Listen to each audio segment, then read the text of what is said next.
Graça e paz, queridos irmãos, vamos para a terceira lição da classe de maturidade cristã. Hoje nós iremos falar sobre o primeiro e o último Adão. A herança do primeiro Adão. Já nascemos pecadores por causa do pecado de Adão. Romanos capítulo 5, verso 12. Ele foi o primeiro ser humano a ser criado, portanto foi o primeiro representante de toda a raça humana. O seu pecado afetou a todos que estavam representados nele. Por causa do seu pecado, o ser humano nasce com a raiz interna de todos os pecados. Salmo de número 51, versículo 5. Por causa da transgressão de um homem, todos conhecemos a morte. Em 1 Coríntios capítulo 15, o verso 22, parte A, diz: em Adão todos morreram. Isso refere-se a 100% da humanidade.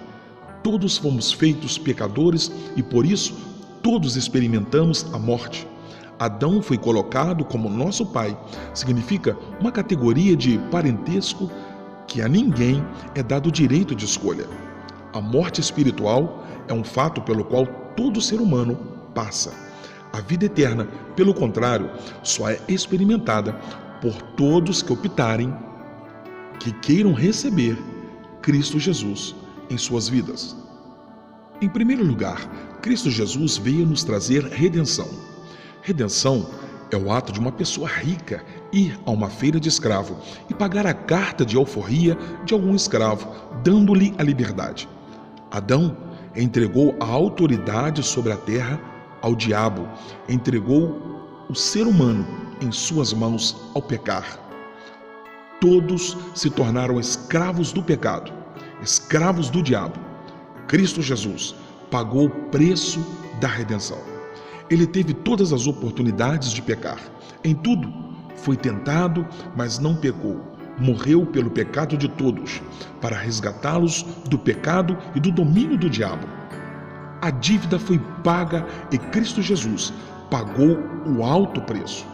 1 Pedro capítulo 1, do verso 18 ao 19.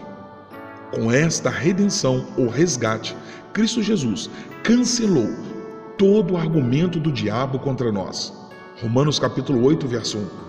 Em segundo lugar, Cristo Jesus nos justifica diante de Deus. Ser justificado diante de Deus é como se jamais tivéssemos sido injustos e pecadores. Romanos capítulo 5, versículo 1 e 2, e Isaías 43, verso 25. Em terceiro lugar, após a decisão de aceitar a Cristo Jesus, começa o processo de santificação. 1 Pedro capítulo 1, do verso 14 ao 16. Cristo Jesus espera que sejamos santos, que o pecado não tenha mais domínio sobre nós.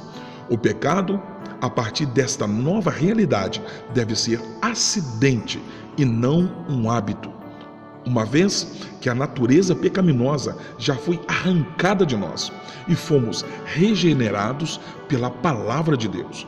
Romanos capítulo 6, verso 18.